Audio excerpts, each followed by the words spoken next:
Fala rapaziada, começando mais um episódio de Onde a Coruja Dorme FC e hoje para falar um pouquinho melhor sobre a vitória do Palmeiras por 4-1 sobre o Juventude.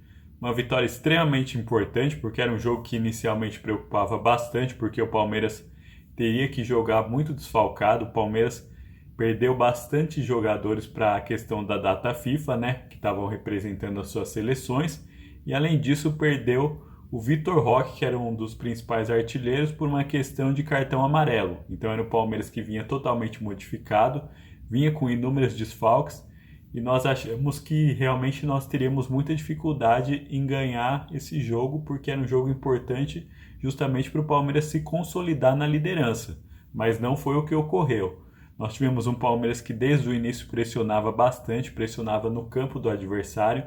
O adversário não conseguia se desvencilhar dessa marcação-pressão do Palmeiras e não demorou muito tempo para surgir as primeiras oportunidades. Logo no início do jogo nós tivemos o árbitro marcando um pênalti no Felipe Anderson, porém, após uma revisão do VAR, o árbitro decide não dar o pênalti.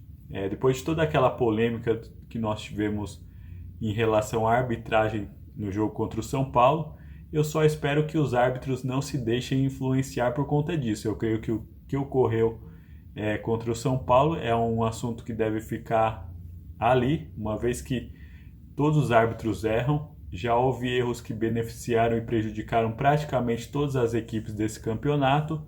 Então, na minha visão, a arbitragem tem que continuar da mesma forma, buscando sempre acertar, porém não pode estar apitando se sentindo pressionado. Por isso que é bastante importante que se saiba como fazer as coisas. Obviamente, melhoras são sempre bem-vindas, porém a arbitragem não deve ser pressionada para estar vendo esse ou aquele time como diferente cada um do outro. Então, creio eu que nessa questão do VAR, eu até pensei na hora que poderia até dar um certo nível de polêmica, porém o Palmeiras foi tão superior que acabou deixando para segundo plano essa questão da arbitragem, né? O Palmeiras já consegue sair na frente logo depois com um gol do Rafael Veiga.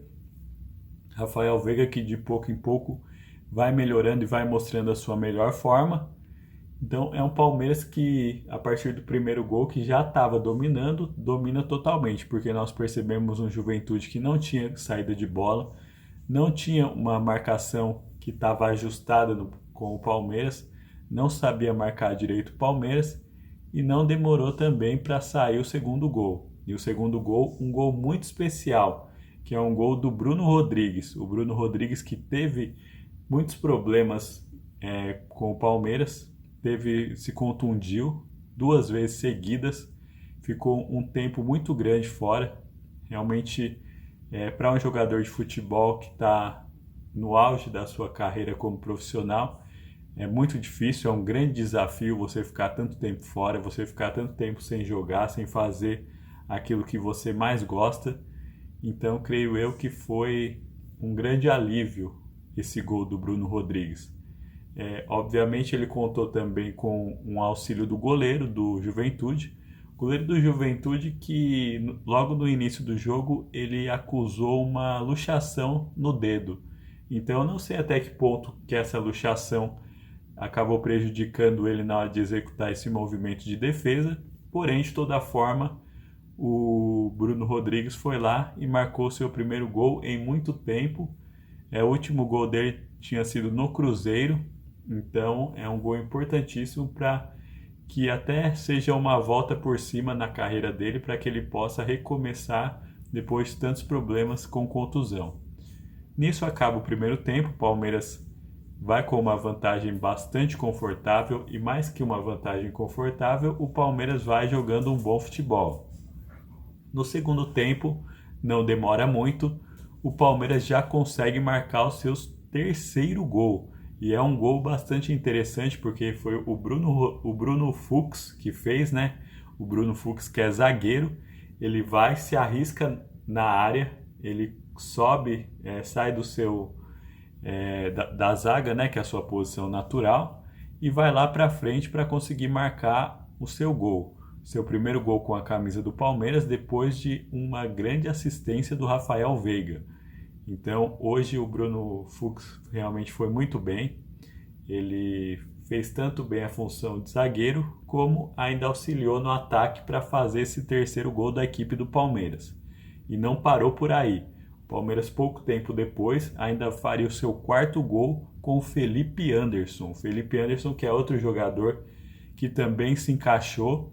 Foi interessante que após a saída tanto do Estevão quanto do Richard Rios, que são jogadores de extrema qualidade, na minha visão estavam sendo duas das grandes peças do Palmeiras nesse ano, né? Então, eu pensei que o Palmeiras poderia sentir bastante, mas não, o Abel conseguiu reorganizar e parece que para o Felipe Anderson, nessa posição que ele está jogando agora, é uma posição mais favorável ao tipo de jogo dele. Então ele vai lá, consegue marcar esse quarto gol da equipe do Palmeiras e deixar o Palmeiras com a vitória já praticamente sacramentada.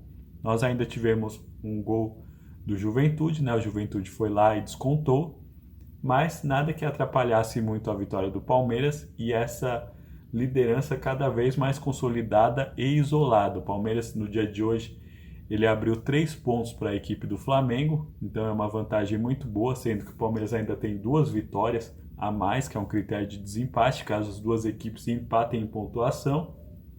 Então podemos dizer que nesse momento o Palmeiras abre uma rodada em relação ao Flamengo, porque mesmo se tiver um confronto direto e o Flamengo ganhar, ele empata em pontuação, mas ainda fica atrás nos critérios de desempate, que é a questão das vitórias. Então é uma vitória bastante importante, uma vitória que consolida um Palmeiras líder e que aos poucos vai deixando o Palmeiras cada vez mais próximo do título brasileiro. Agora eu quero saber um pouquinho mais da sua opinião. O que você achou do jogo? Fala para mim nos comentários, pode ser? Um abraço. Tchau, tchau.